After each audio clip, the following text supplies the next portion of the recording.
Hey, what's up YouTube? XJack2345 here, bringing you a second video of my Macro Monarchs.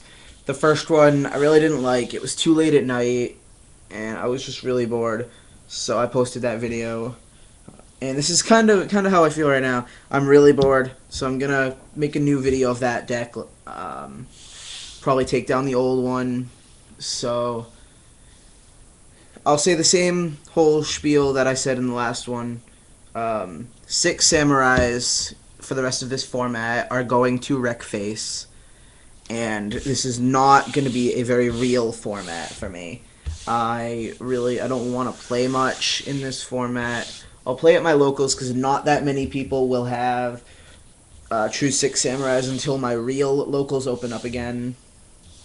The locals I go to right now is kind of a lot of kids, and then only a couple of good players. But I'm just gonna play a fun deck for the rest of this format. I definitely next format, once the ban list comes, I'm gonna play Formula Monarchs again, unless I really start to like this deck. And so I'll show it to you guys real quick, explain why I like it, stuff like that. But this is either gonna work for me or it's not, but it's gonna be my deck for the rest of the format. It's Macro Monarchs, like I said earlier. So you start out with 3 Caius the Shadow Monarch. He removes something on the field. If it's a dark monster, they take 1,000. You guys already know what he does. He's definitely the best Monarch. And another thing I said in the last video is I think the ban list might hit him. It's a bad prediction. It's a prediction that has no backings whatsoever. It's just sort of a fear of mine.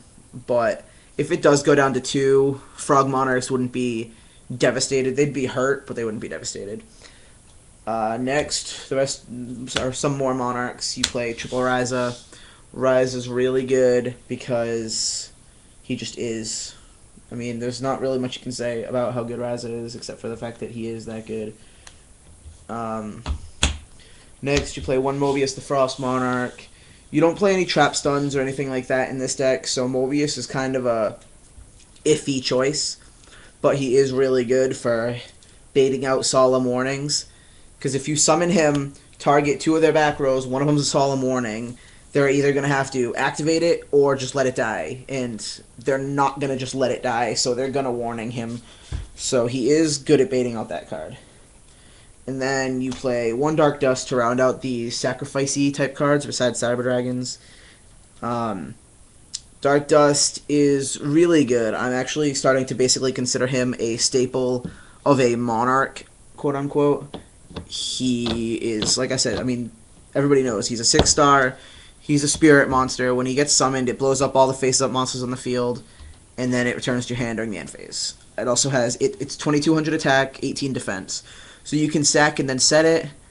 If you do happen to play a Gladiator Beast deck, which I don't think you will, they can attack into it. It'll flip, destroy the field, go back to your hand during the end phase.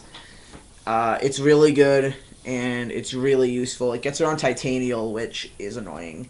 Not that this deck has much problem against Titanial, but you know what I mean. Your DD engine calls for a triple Survivor. He's 18 4-star. If he's removed from play during the end phase, he'll return to your field. If he's removed from play while he's face up on the field, so you can't like allure him away, but you can allure away this guy, DD Scout Plane. I only play 1 of him because I really hate Scout Plane. I really, really, really hate Scout Plane. But you need the 4th DD thing just because.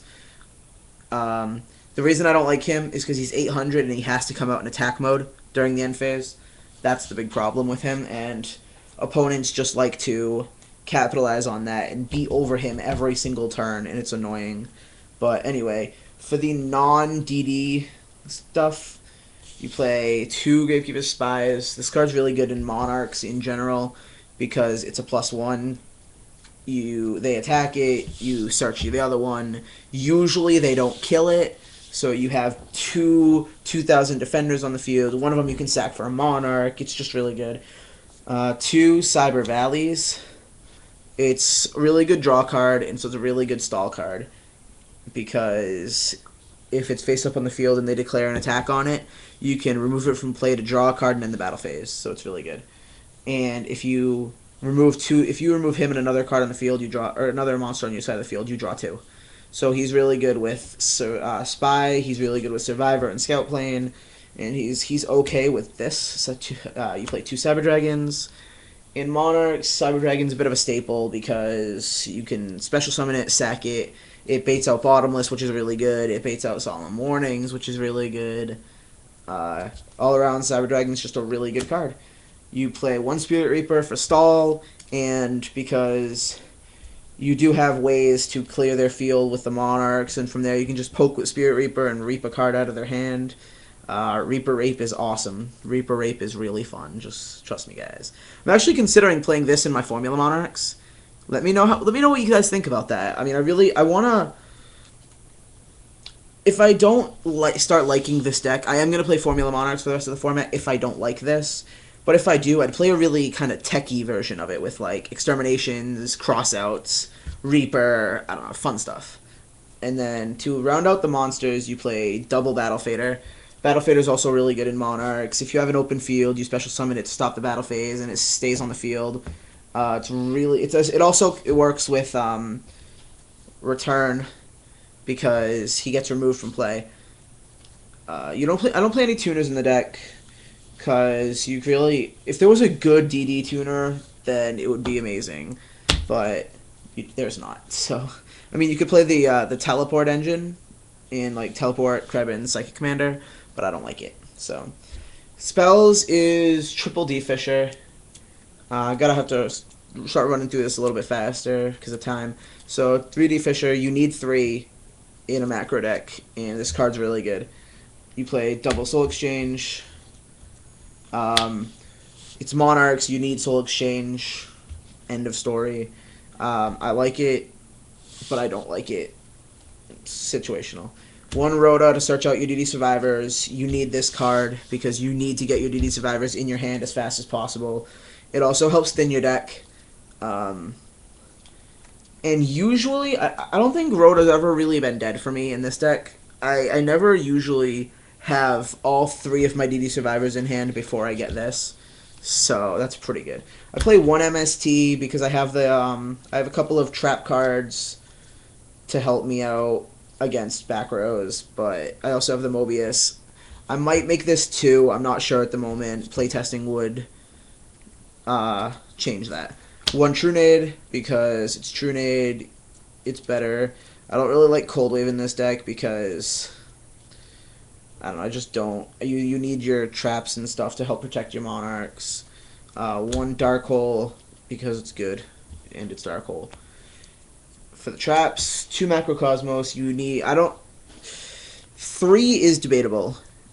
Some people play 3 because of all the destruction that's running around. I feel like 2 is enough because I mean they can't. If you have this established on the field, they can't even debris Dandy Black Rose the field. It's a lot harder for them to Black Rose the field if you have this on the field. They can do it, but it's hard. It's really hard. So I feel like 2 of this and 3D Fishers is enough right now, especially because I play a little bit of protection. So I play double Magic Drain. Magic Drain's a really good card. I like it a lot, actually. I've always liked Magic Drain. I just never played it much, but I've always liked it. It's a counter trap. If you don't know what it does, it's a counter trap.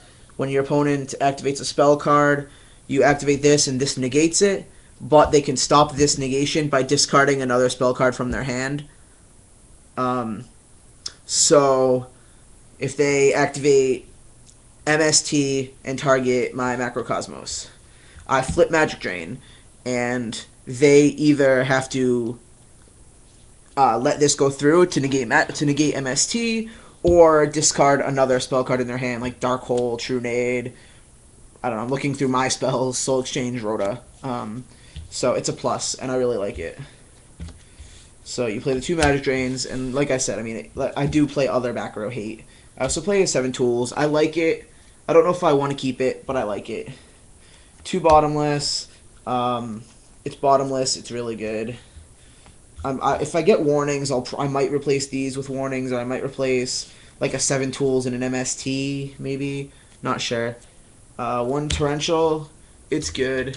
This is also another possibility to take out if I get warnings, but I don't really want to spend money on warnings right now because of the ban list. I don't think warning is going to get hit, but if it does, on the slight off chance that it does, I don't want to have to have shelled out all the money for it and then have 3 and then have it limited to 1 or limited to 2 or semi-limited to 2.